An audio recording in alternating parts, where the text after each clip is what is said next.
about it that Mm-hmm.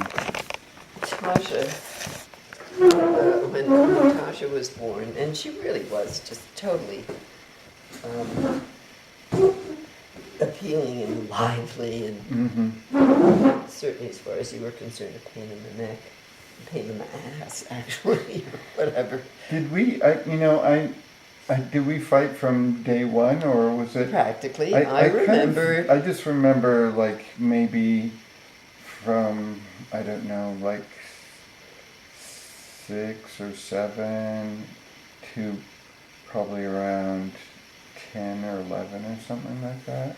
I don't remember before or after. Well, you all are 14 months apart. I mean, it Mm-hmm. sounds very well planned, and Mm-hmm. that wasn't the case. But anyway, a 14-month-old child is essentially nonverbal. I mean, can say mama and papa and that sort of thing, but is not really understanding a whole lot of stuff.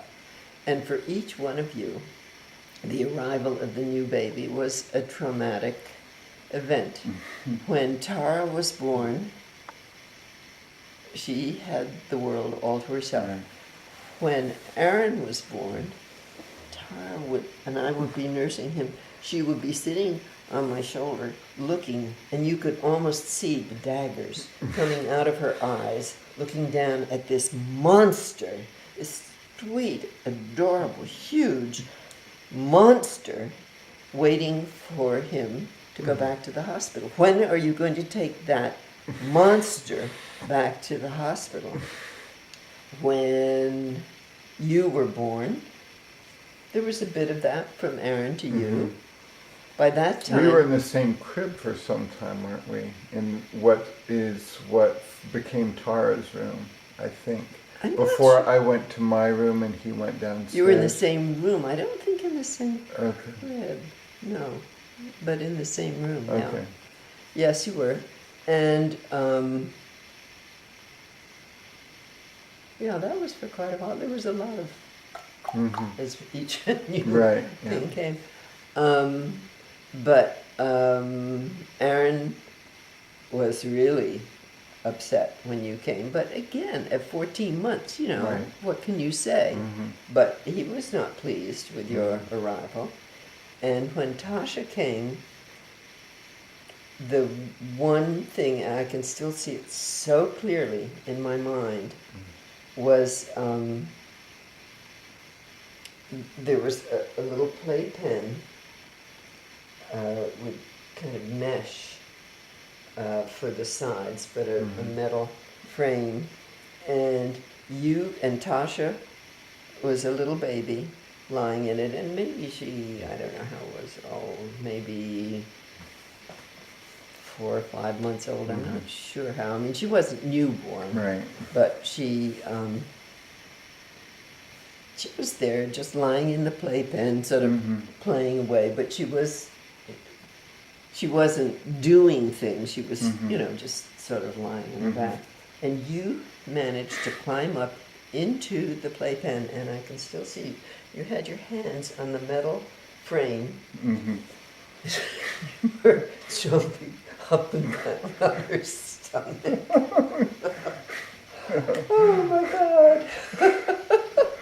Unbelievable. Fortunately, I was in the kitchen and said that no, that wasn't acceptable behavior.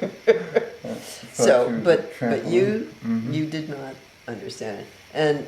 And with Tara and Aaron, they were, as far as Tara was concerned, Aaron was an enemy until she found out that she could let him out. I would put you guys always in your cribs. You had these things called sleep safes, which meant that you couldn't crawl out of your bed and fall on your head and kill yourselves.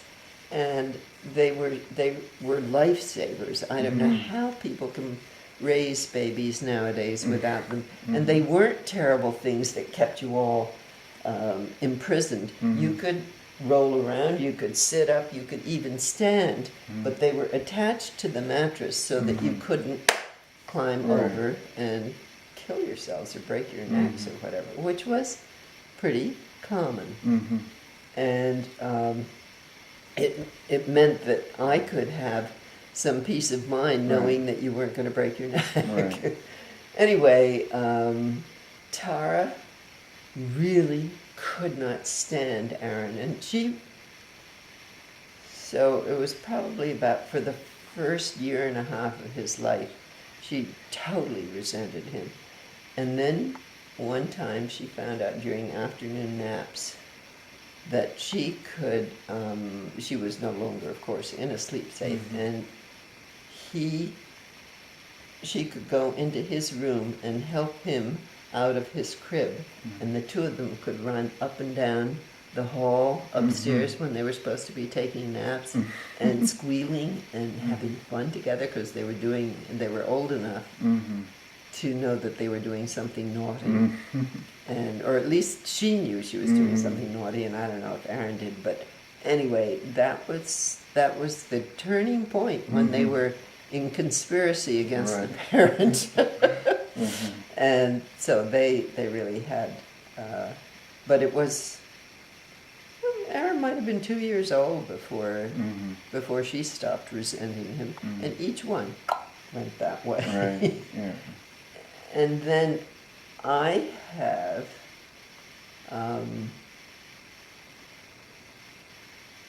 this theory. The one who had the longest without an interloper was Tasha. And she was, as all of you were, but you're all very, very different. She was absolutely adorable and lively and bright and just a delicious, high-spirited creature, and absolutely adored by Dee Dee. I mean, really, really adored. And Dee Dee loved all of you, but there was always a new baby that came along every 14 months, so she loved you all. But she had, I think, something like 22 months of adoring Tasha. And other people did too, but she just doted on Tasha. And, you know, we all did, because she was delightful. And she didn't get thrown off her throne knocked off her throne the way each of the others of you had. She had all that time to be the princess, the baby. And then that little fat, pink, quiet, lovable, huggable creature came in her life. And I think it was at a nonverbal time for her, but a real psychological trauma for her, because Sarah didn't make any ripples, didn't cause any fuss or any trouble, and she didn't have anybody that she had to, you know, be furious at. She was just calm and quiet all the time. She didn't have another one knocking her off her pedestal. And I always think that time probably was very, very, very, very hard for Tasha. I mean, the rest of you all, you know, there were times when you got along and times when you certainly didn't get along. But I think Tasha always drove you crazy, with good reason, because she's always been fiercely competitive, and was prodding you all the time. Aaron didn't do that too much to Tara, and I don't think you did that much to Aaron, but Tasha really would not let you go. And so there was, you know, I think the position of kids in a family is often an interesting one that has an effect on how they develop or how they live. Right. And being right in the middle was not an easy place to be. No.